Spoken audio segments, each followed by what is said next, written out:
새누리당이 계파 청산을 통해 대통합의 정치를 실현하겠다고 선언한 지 일주일 만에 다시 계파 갈등이 폭발했습니다.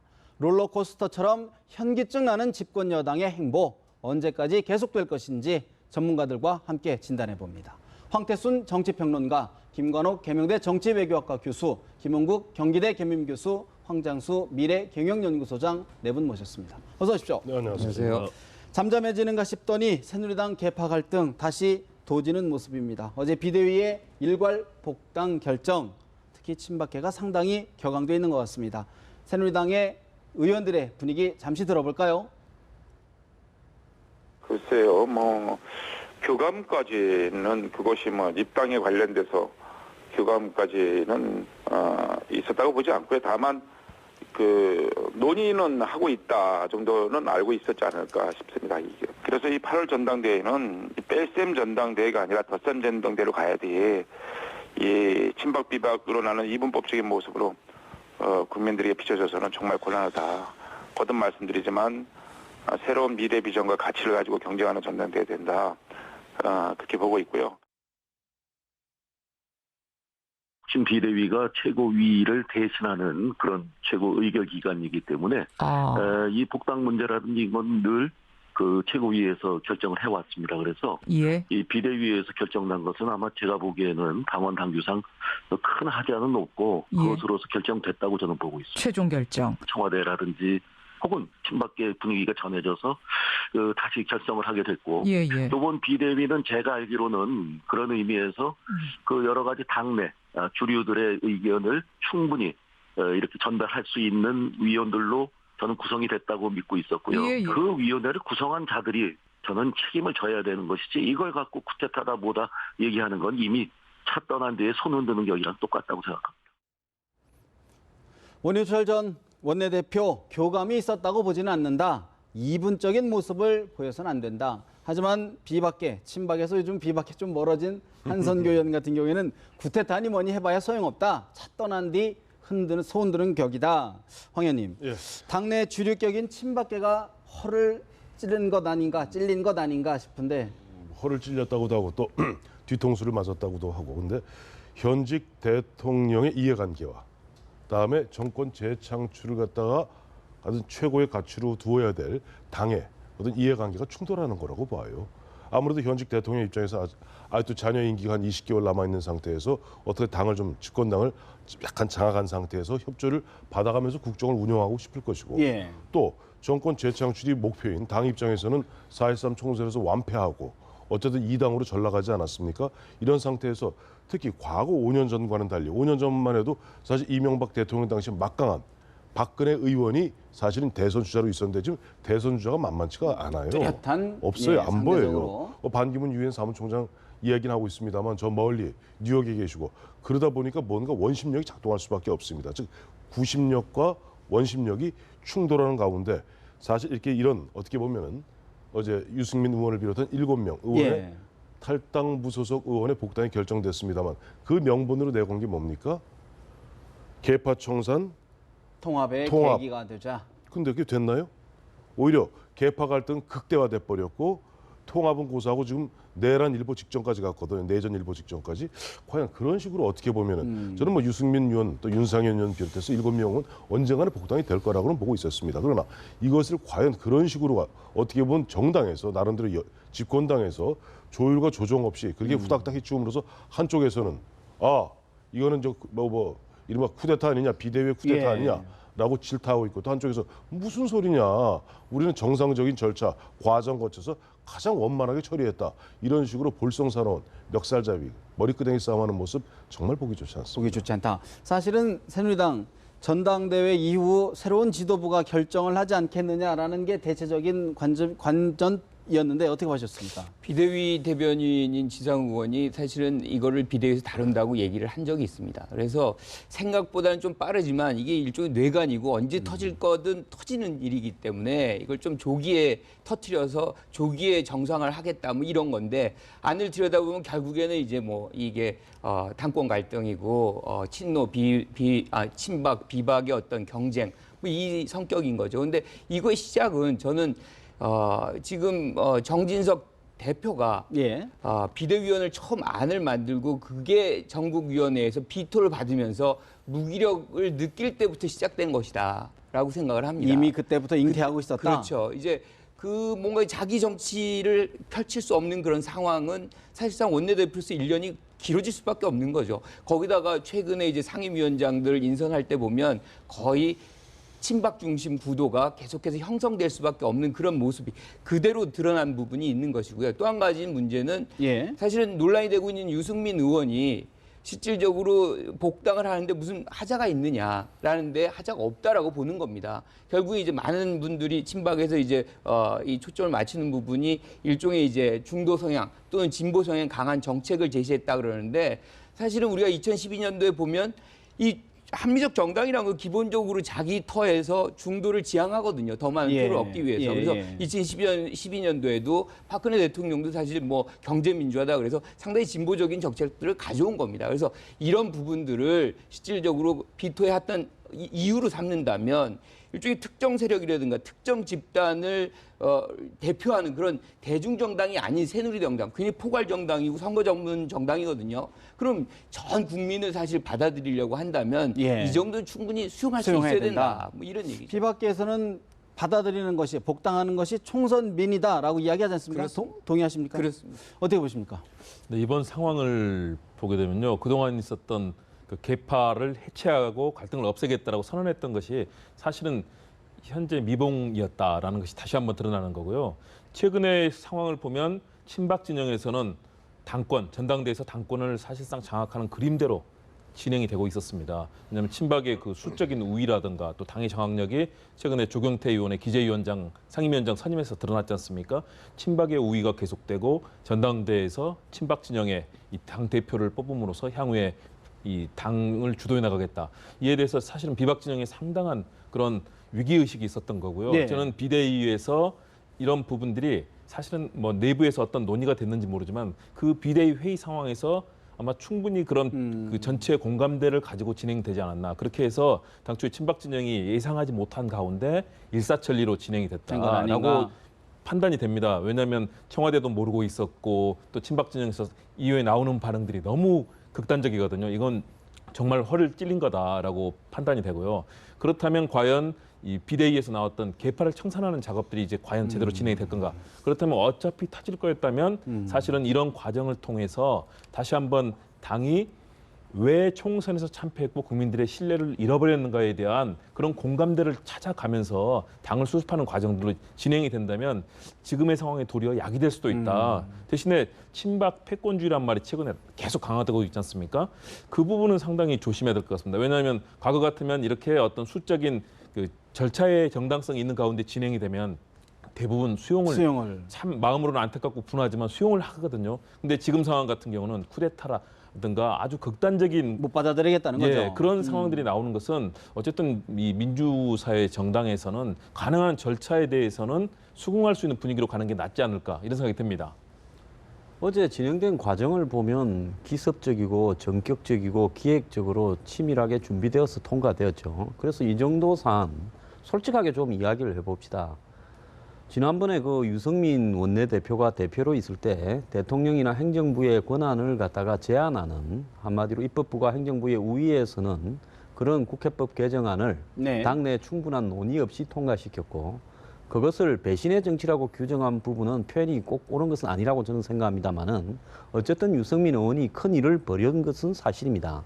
그 이후에 벌어지는 과정에서 유승민 의원은 대한민국은 민주공화국이냐 또 모든 이 권한은 국민으로부터 나오냐 이런 당연한 어떤 것들을 갖다가 이야기하면서 사실은 새누리당은 민주적인 정당이 아니고 새누리당의 권한은 대통령 1인에서 나온다라고 여러 차례 이야기를 반복해서 했고 최근에도 성대 강연에 가서 또 했죠. 네. 자, 이렇다면 유승민 의원의 복당을 시키느냐 하는 문제는 지난 총선의 패배의 주요 원인이었던 당내 공천 분열에 관한 어떤 책임이 누구한테 있느냐 이런 부분하고도 긴밀히 관계 있는 부분이기 때문에 공론화 비대위에서 결정할 권한은 있지만은 충분히 공론화를 해야 된다라고 할 의무가 있는 겁니다. 비대위원들이요. 자, 비대위원 중에서 5명은 당의 사정을 제대로 알지 못하는 사람이고 외부위원. 이 논리의 어떤 이 깊은 배경조차도 이해하고 있는지도 의문이에요.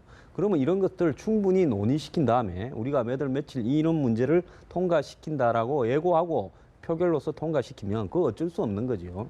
하지만 어제처럼 이런 식으로 통과시키는 부분은 정당 활동을 갖다가 마치 군사 작전하듯이 해서는 안 된다라는 측면에서요. 통과시킨 예. 척도 명분이 없다고 봅니다.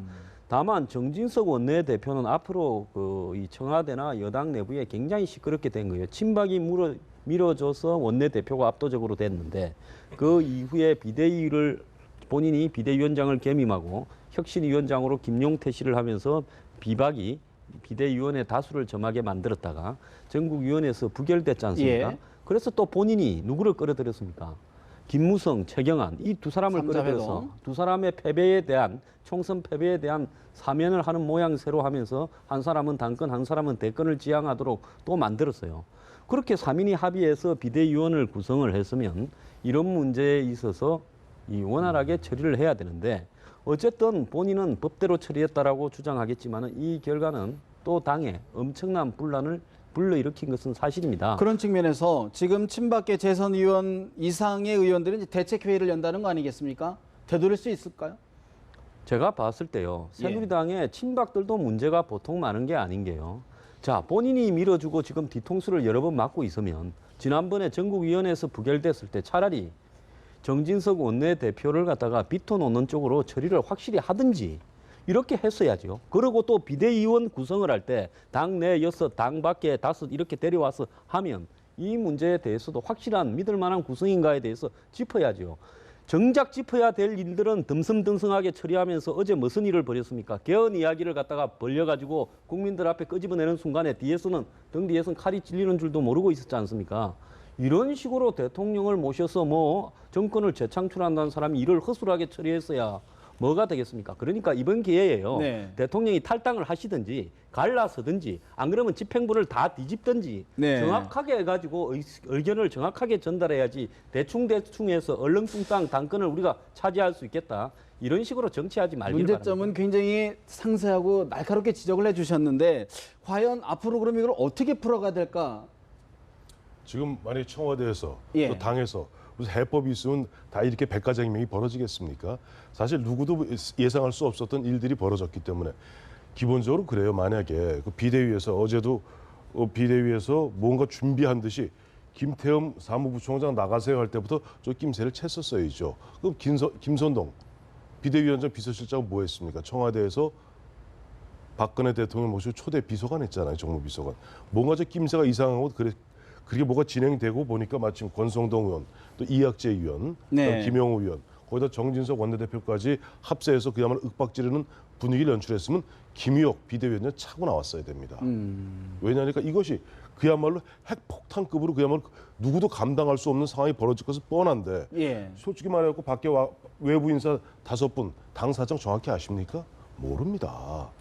뭐 그분들 보니까 조금 보니까 이런 말 저런 말씀하시고 기억하시겠습니다만 외부 비대위원들 오셔갖고 처음 했던 얘기가 뭐죠? 보면 무슨 얼굴이 잘생기고 얼굴이 못생기고 또 혹자는 보면 제가 9시에 강의가 있는데 이제 오면 됩니까 안 됩니까? 이런 상태에서 우후 분위기 쏠리는 상태에서 김의옥 위원장이 그런 상황에서 뭐가 좀 낌새 이상을 차고 나가서 뭔가 조율했었어야 되는데 거기에서 마침 보니까 정진석 원내대표 나오죠. 다음에 특히 예전에 박근혜 대표의 비서실장을 하던 이학재 의원도 일괄 복당에 사실은 찬성 기세 등등하게 나오고 하니까 하다가 우닥탁 하다 보니 우닥탁 밀렸는데 그야말로 이 상태에서 그래요. 그러면 이미 박근혜 대통령이 지난 4월 26일 날 보도국장 편집국장회의에서 나름대로 본인의 입장을 이야기했습니다. 아니면 대통령 그래 당신이야 저 총재도 아니고 아무것도 아니고 그냥 평당원에 불과하니까 당신이 뭐라 그러던 우리는 우리 당대로 가서 우리는 앞으로 정권 재창출할 거야. 그럼 신경 안 써도 돼요. 의견 조율 안 해도 돼요. 정무석 필요 없어요. 예. 그러나 그건 아니지 않습니까? 지도부가 구성된 뒤에 좀 해달라는 취지의 이야기가 있었으면 거기에서 뭔가 조율해서 최소한 정무수석한테 전화해서 뭔가 그러면 혹시 우리 몰래라도 나 몰래라도 그러면 정무수석이 예를 들어서 저 누구한테라도 그 대통령의 의중을 전달한 바가 있는가? 왜 여기는 감정적 문제까지 겹쳐 있는 거거든요. 이미 비대위에서 16일 날 논의하겠다라고 예고를 한 상태였지 근데 않습니까? 지상욱 대변인 얘기했다는 것은 그 논의라는 것은 이런 식의 논의였습니까? 결정하겠다는 논의였습니까? 그런 게 아니었어요. 그 당시 우리가 계속 팔로우업을 해보면은 큰 틀에 있어서는 우리가 8월 9일 전당대회에서 새로운 지도부가 구성된 연후에 거기에서 이것이 하는 것이 맞되 그 논의를 갖다가 그냥 하겠다는 것이 이 논의하겠다는 이야기하고 그 이후에 8월 9일 전당대회를 갖다 네. 결정한 사항입니다. 자, 이와 같은 우리 흐름을 갖다가 안다면은 이런 식으로 그야말로 그러다 보니까 자꾸만 그냥 허를 찔린 친박 쪽에서는 또 청와대에서는 좀 이분 있을 때 말을 못 하지 않습니까 지금? 네. 그러니까 우리 이제 친박들 몇몇 좀 강경한 의원들 입장에서 나오고 저는 이번에 안타까운 게 서청원 전 최고 같은 경우 8선이시죠. 네. 뭐 이제 이분의 말씀이 요즘 이거 아니에요. 뭐 이런 이제 저질러졌고 되돌릴 수도 없고 네. 뭐 우야노 뭐 이거 그냥 인정하는 가운데 무슨 봉합하자.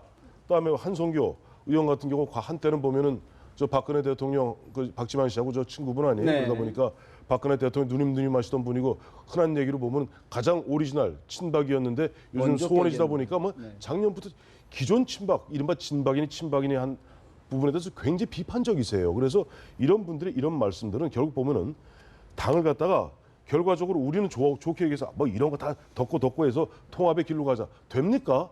사실상 어렵게 됐다. 126명 중에 지금 70몇 명이 보면 이쪽에 부글부글 끓고 있는데 이게 됩니까?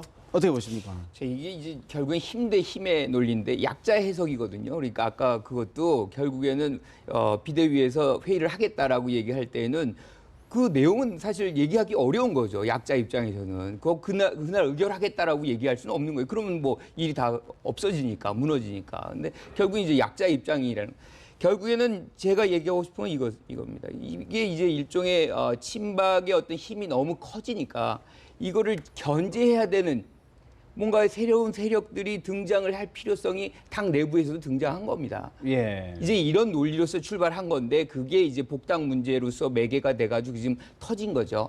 그래서 이게 언젠가는 다시 계속해서 이제 전대 과정이든 계속 반복해서 터질 일이 조금 더 앞당겨졌다는 것뿐이죠. 이번 일의 중심에 사실 핵심에는 정진석 원내대표가 있다는 게 사실상 정설인데 정진석 원내대표의 역할은 어떤 의도, 어떤 생각이었을까요? 그거죠. 결국엔 저는 친박 중심의 어떤 구도라는 것이 사실상 문제가 있다라고 보는 겁니다. 시각에서 전반적으로 밸런스가 맞아야 된다. 즉 당내에서도 비박과 친박 간의 어떤 협력 관계를 없더라도 견제와 균형의 어떤 이 힘의 논리가 작동을 해야지 이게 한 곳만 원사이드하게 나간다는 것은 실질적으로 국민으로도 안 좋고 당으로도 안 좋다. 뭐 그런 것이 분명히 그 안에 내재돼 있는 것이고요.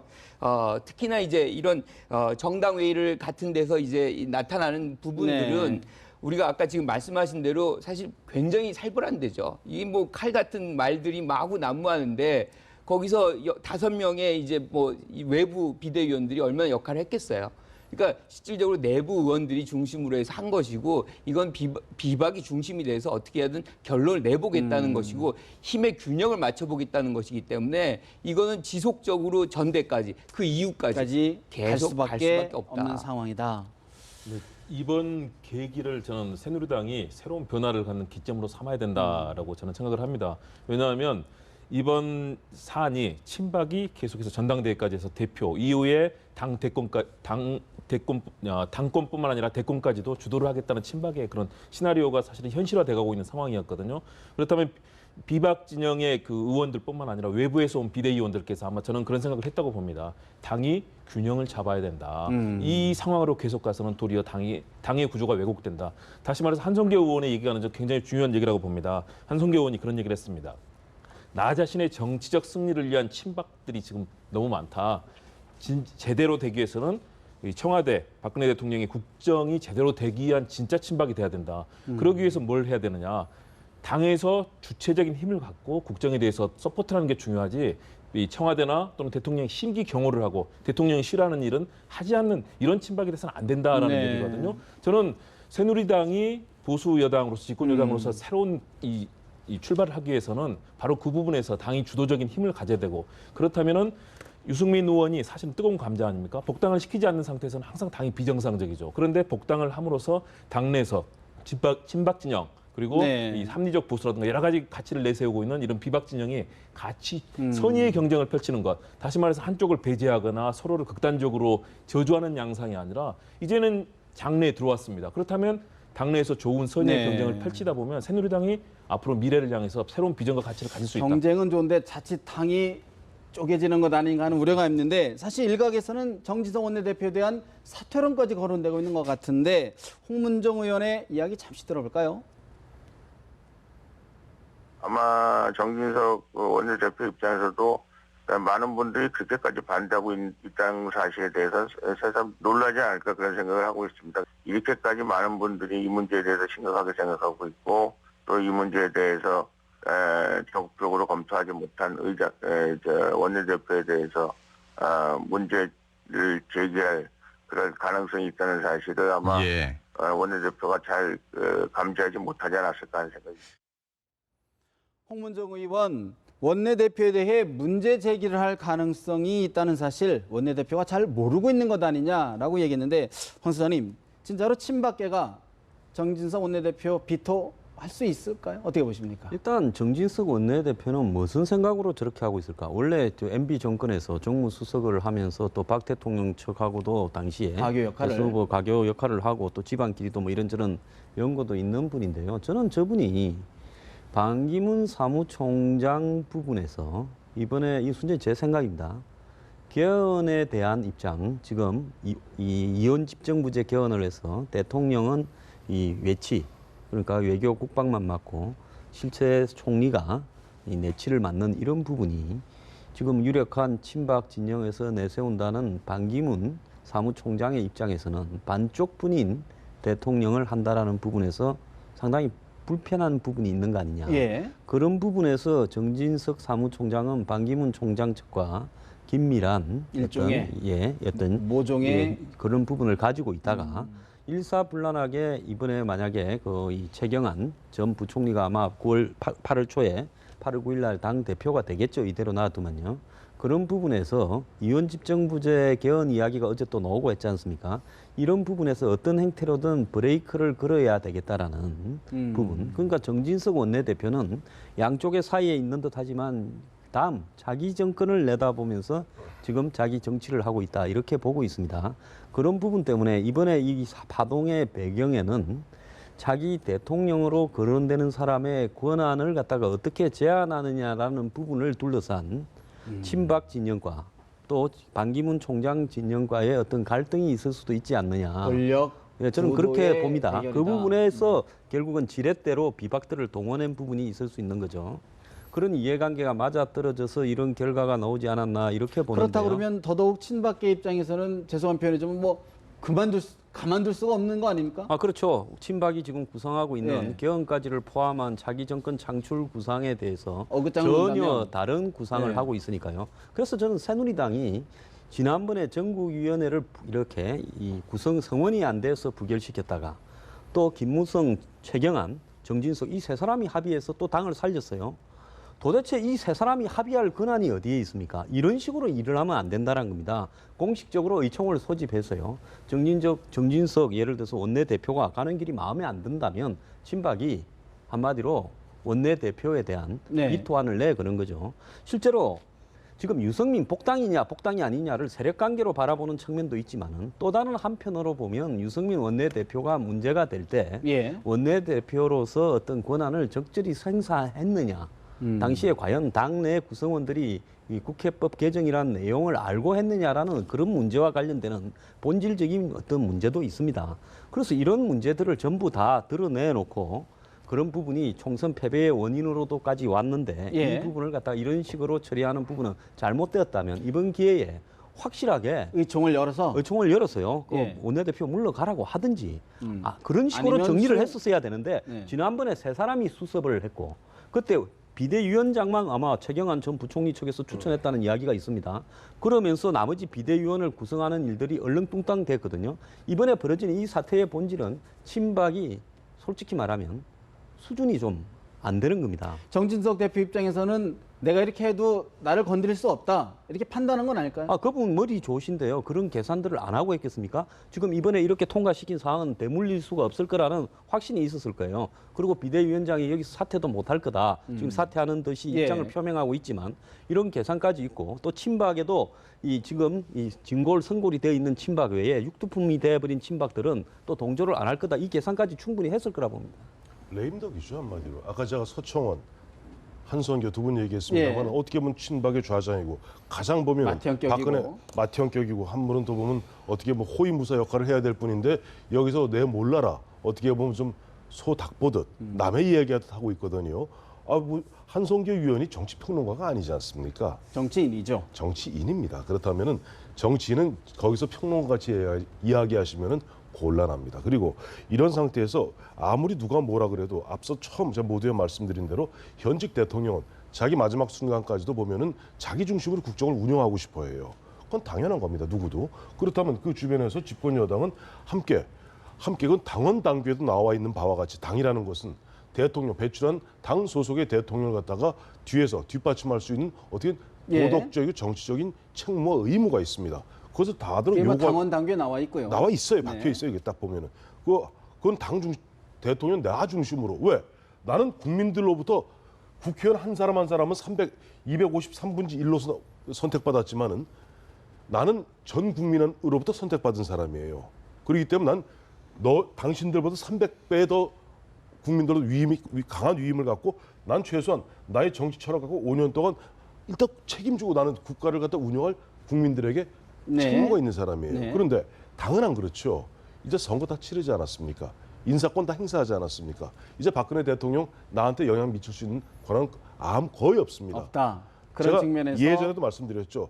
이 보면 지금은 친박이니 진박이니 무슨 박이니 얘기하지만 4.13 총선 끝나고 나면 아마 과거 뭐 주위 야박이 있듯이 지금 다 봉 흩어질 것이다. 그렇다면 지금 이번 사태는 결정적인 폭발점이 아까 왜 그러면 정진석 원내대표가 그야말로 정치를 많이 잘하시는 그야말로 예전에 자민련 시절부터 시작해서 이당까지 이명박 정부 시절에는 대통령 정무수석까지 하신 분이 다 수를 읽는 거예요. 자 여기서 질러서 기정사실화시키면 예전에 갑자기 문득 오늘 그 생각이 나더라고요.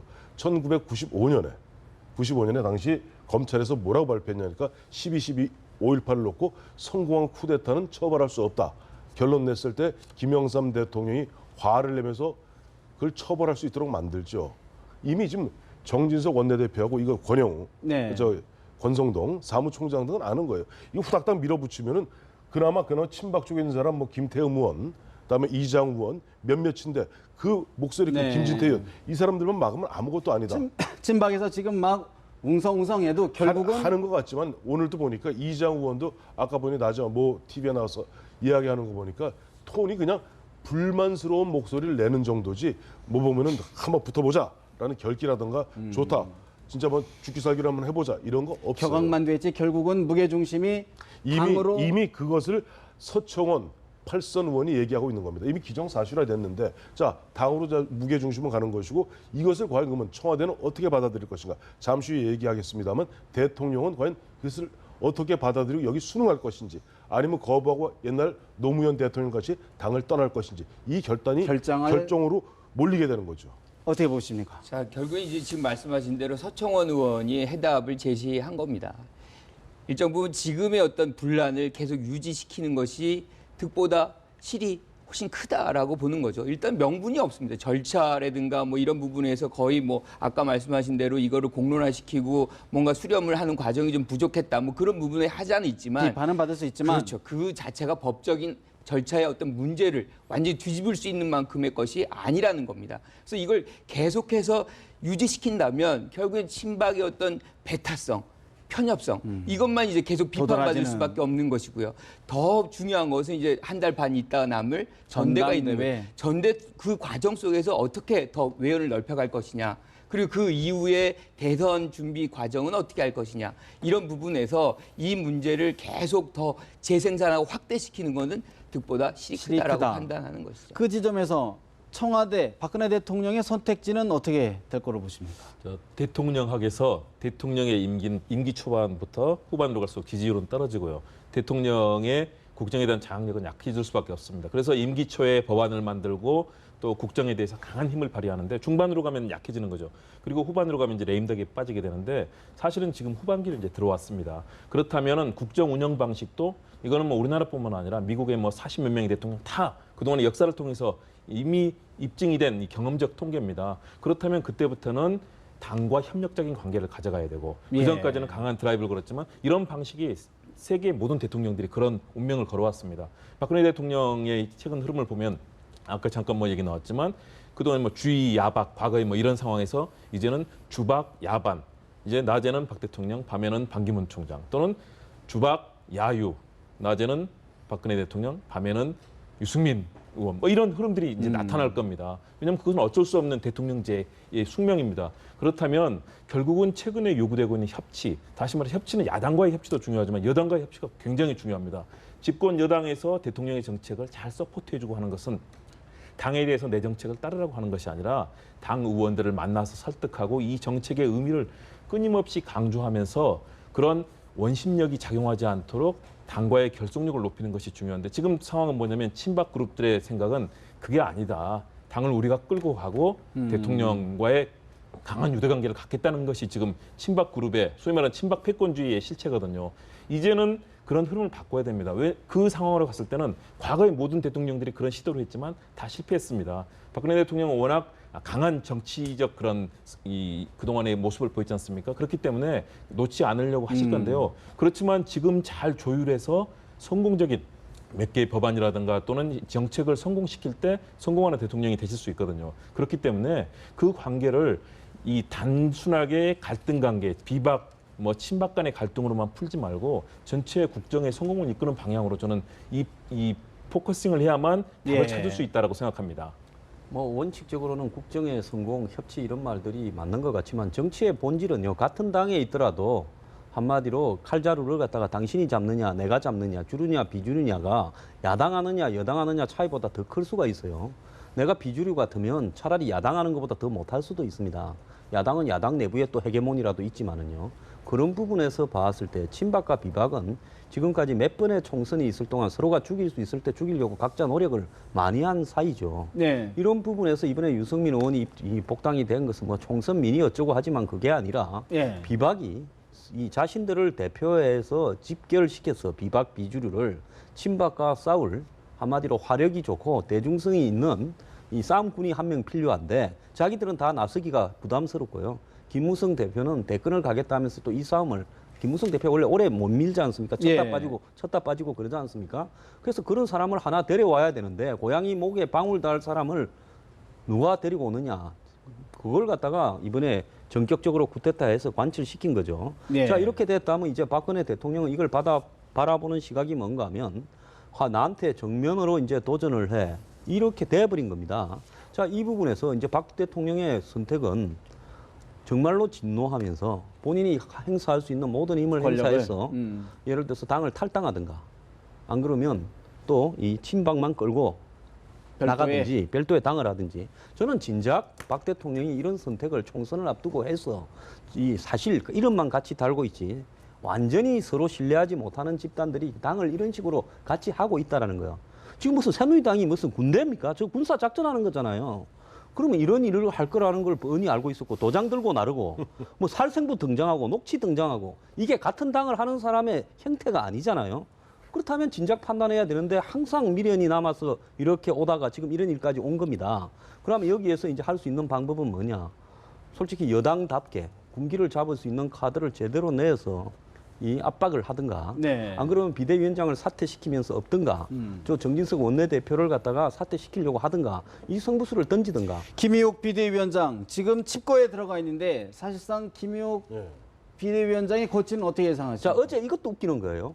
사퇴를 시사하는 표현을 쓰고 있다라는 말을 또 당 비서실장을 통해서 밖에 흘리는 게 이게 얼마나 웃기는 이야기입니까? 김선동 비서실장 이야기 사퇴해버려야죠. 한번 들어보겠습니다. 김의욱 비대위원장께서 상당히 무거우신 표정으로 당사를 떠나셨습니다. 거취 문제까지 심각히 고민하실 듯합니다.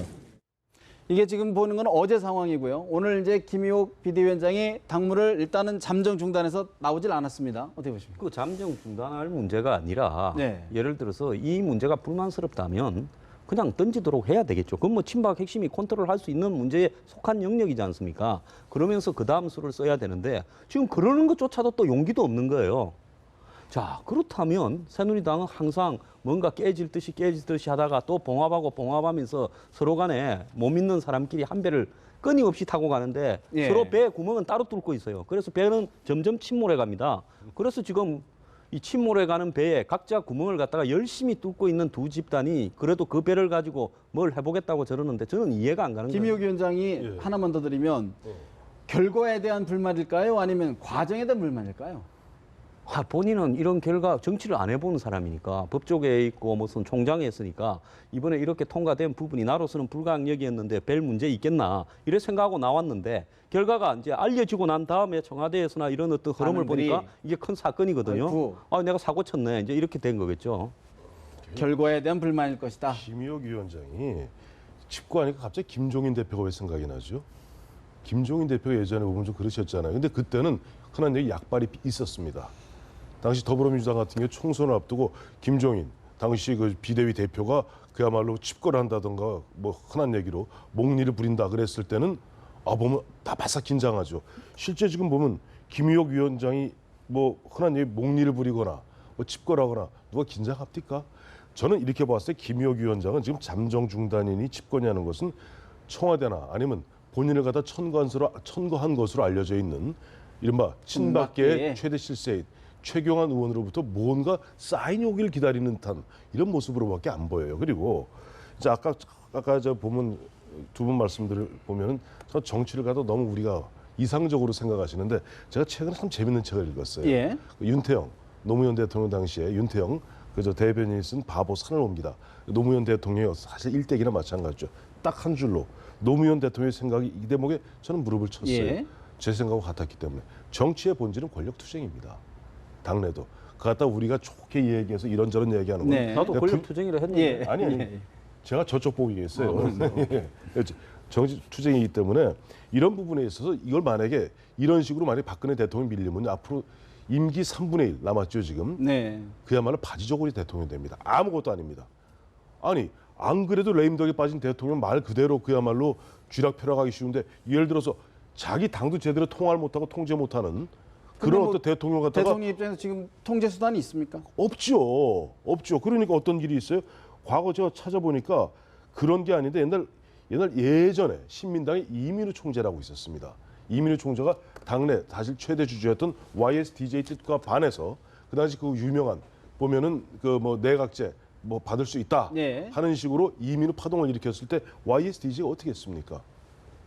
자기를 따르는 의원들 데리고 나오는 거예요. 그리고 신민당을 만들었죠. 그리고 통일민주당을 만들고 신민당을 놔두고 나와버린 거예요. 그래서 네네. 이민우, 홍사덕 몇 명 의원은 그 힘이 없으면은 혼자라도 나오셔야 돼요. 안 그러면요 혼자 나오시면서 차라리 박근혜 대통령 개헌 얘기를 해야 됩니다.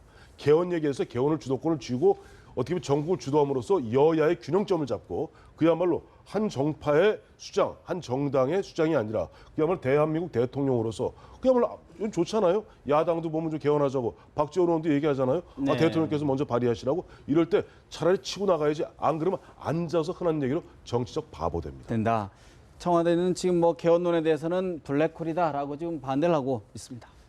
정치의 속성은 분명히 권력투쟁의 속성이 있습니다. 왜냐하면 현실은 어차피 PB내라는 진영 간의 다툼이거든요. 그렇지만 동시에 또 정치는 이상을 추구해야 됩니다. 그래서 그런 이상을 추구하면서 어떤 때는 투쟁을 해야 되고 어떤 때는 협상을 해야 됩니다. 그렇게 해서 성과를 내야지. 과거에 그래서 어떻게 됐습니까? 노무현 대통령 때도 권력투쟁 양상이 지나치게 되면서 사실은 국정이 상당 부분 어려워졌습니다. 정치 현실은 개선이 되지 않고 뭐 대연정이라든가 여러 가지 논란 이슈가 정치투쟁의 이슈가 끌고 가면서 사실은 국민들의 민생에 대한 부분들이 많이 흐려진 거죠. 네. 그래서 두 가지를 권력투쟁을 정치권 내에서는 치열한 권력투쟁을 해야 됩니다. 대신에 국가의 정책을 끌고 가기 위해서는 그 부분에서 일정한 협상의 가치를 만들어내야만 국민을 위해서 법도 만들어지고 예산도 배분되고 또 그런 일들이 만들어질 수 있는 거거든요. 그래서 두 가지 묘미를 저는 잘 살리는 게 중요하다고 봅니다. 사실 지금 권력 투쟁 말씀하셨는데 이게 사실 권력 투쟁이죠. 왜냐하면 우리가 원하는 어떤 가치라는 게 희소성이 굉장히 높기 때문에 누가 분배하느냐 그 권력을 유지하는 거 아닙니까? 싸우는 거죠. 그런데 싸우게 되면 결국엔 누가 희생당하느냐. 가장 약한 사람들이 희생을 당하는 거거든요. 약자가. 그래서 정치라는 것이 사실은 제도화하고 약자를 감싸고 뭐 이런 이유가 사실상 그냥 놔뒀을 때는 많이 되면 많이 되는 투쟁 상태가 될 수밖에 없기 때문입니다. 그래서 우리가 이 현실은 알지만 이상을 지향해야 되는 이유가 바로 여기 있는 것이고요. 이 과정에서도 지금 나타나는 거는 이 다수죠. 네. 이 친박이. 이 비박을 인정해야 된다는 거거든요. 어느 정도 인정해야 그 선상에서 뭔가 대화가 나오면서 아까 말씀하셨던 뭐 쓰지 말아야 되는 어떤 방법들이 안 나오는 것이지 인정이 안 되니까 비상수단을 쓰고 사람들이 보기에도 좀 당황스러운 수단을 쓰는 그런 거죠. 그래서 지금 이 당 내부에서도 사실은 어떤 합의가 좀 있어야 된다. 그래서 지금 아까 말씀하셨던 이런 부분들이 뭔가 제도화되는 부분들의 노력이 있어야 된다. 어느 정도 있어야 된다라고. 사실 그 부분이 이제 과연 8월 9일 전당대회를 앞두고 이제 앞으로 어떻게 전개될 거가 좀 근데 전당대회는 예정대로 간답니까? 그것도 아니 저는요. 아니 지금 보면 우리가 한가롭게 우리가 당이론 얘기할 때가 아니에요. 이런 상태 지금 청와대에서 지금 어제부터 정확히 지금 한 28시간이 흘렀어요. 공식 대응이 없습니다. 아직 공식 대응 없습니다. 왜? 지금 대통령 비롯해 대통령 주변의 참모들은 이 상태를 그대로 가게 됐을 때 대통령이 그야말로 그냥 국가 원수로서 행정부 수반으로서 그다음에 그동안 뭐 재계나 관계나 뭐랄까 이 분위기를 잡아가면서 끌어나가야 될 일이 얼마나 많습니까? 그 아까 김관옥 교수 이야기하신 대로 대통령이 그 힘을 발휘할 때 가장 우리 사회 약자인 국민들과 그 시민들이 보호받을 수 있는 거예요. 근데 호민관으로서 대통령 이빨을 뽑으려고 드는데 과연 대통령이 어떻게 여기에 대해서 대응할 것인가? 이 대목에 대해서 아직 결론이 안 나왔는데 여기에서 과연 8월 9일 전당대회 이것은 그야말로 대통합에 서로 화해하고 조금씩 서로 절충하고 서로 양보하면서 이렇게 갔을 때 8월 9일 간다는 이야기인 것이지. 지금 8월 9일도요. 원칙적 말만 돼 있는 것이 그거 하기 위해서는 지금 상임정국위원회 열어서 당원당규 개정안을 올려야지만 이게 결론이 나는 겁니다. 지금 어떤 결론도 8월 9일 된다는 것은 우리 구두리 약속일 것뿐이지 당원 상임정국위원회나 정국에서 결정된 바가 없습니다. 없다. 저는 국민들을 위해서요. 새누리당이 저렇게 같이 가는 것이 좋은 것인가 아니면 헤어지는 게 좋은 것인가를 결정을 좀 할 필요도 있는데요. 또 헤어지지는 못할 거라는 것은 확실합니다. 용기가 없는 사람들이니까요. 자, 이렇다면 저렇게 끊임없이 서로가 서로를 배신하면서 만인에 대한 만인의 투쟁 형식으로 굴러갈 수밖에 없는데 이런 것들이 결국은 국민들한테 얼마나 여당으로서 지금 현 시점에서 구조조정이라든지 뭐 경제 하면서 가장 경제를 안 살리는 쪽으로 새누리당이 일을 많이 하죠. 비대위가 언론에 한자도 제대로 안 나고 그 올림픽 할 때 이 전당대회 한다 그거 한 번 났다가 그 다음에는 대형 뉴스를 저런 식으로 생산하지 않습니까? 자, 그렇다면 이 부분을 어떻게 할 건가? 저는요. 어떤 행태로든 회의를 열어야 된다. 의총을 소집해야 된다고 봅니다. 의총에서 이 사태를 어떻게 할 건가? 지금 당 내부에서 한번 결정된 거니까 그만이다 아니다라고 하는 게 중요한 게 아니죠. 그거는 한마디로 어거지죠. 예. 자, 이 사태를 인정할 거냐 말 거냐를 의총에서 결정을 해야 되겠죠. 자, 그래서 인정한다면 다수가 그냥 어쩔 수 없이 가는 겁니다.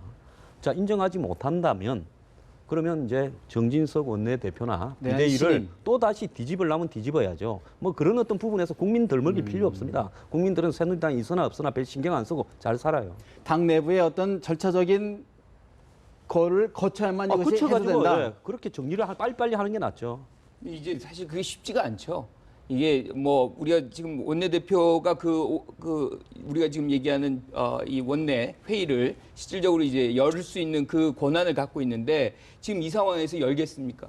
사실 열지 않을 겁니다. 아니, 의총은 원내대표가 안 열어도 의원들 3분의 1인가 이상이 소집을 요구하면 저절로 열리겠죠. 그렇게 되겠죠. 만약에 그렇게 된다면 하더라도 그 상황에서의 분란이 사실 불거지고 그 상황에서 지금 말씀하신 대로 분당의 가능성도 뭐 어차피 지금 분란이 이미 생겼으니까요. 이걸 이대로 간다고 수습되는 것도 아니에요. 알겠습니다. 그러니까 당의 공식 의결 절차를 통해 가지고 어쨌든 어느 방향으로 굴러가든지 그게 죽는 길이든 사는 길이든 정리를 해가야 된다. 알겠습니다. 저희가 좀 더 시간을 있었으면 좀 더 이야기를 나눠봤으면 좋겠는데 시간이 부족한 것 같고 새누리당의 앞날, 새누리당의 각 정파의 치열한 권력 다툼이 시작되는 것 아닌가 전망을 해봅니다. 내부 말씀 여기서 줄이겠습니다. 고맙습니다.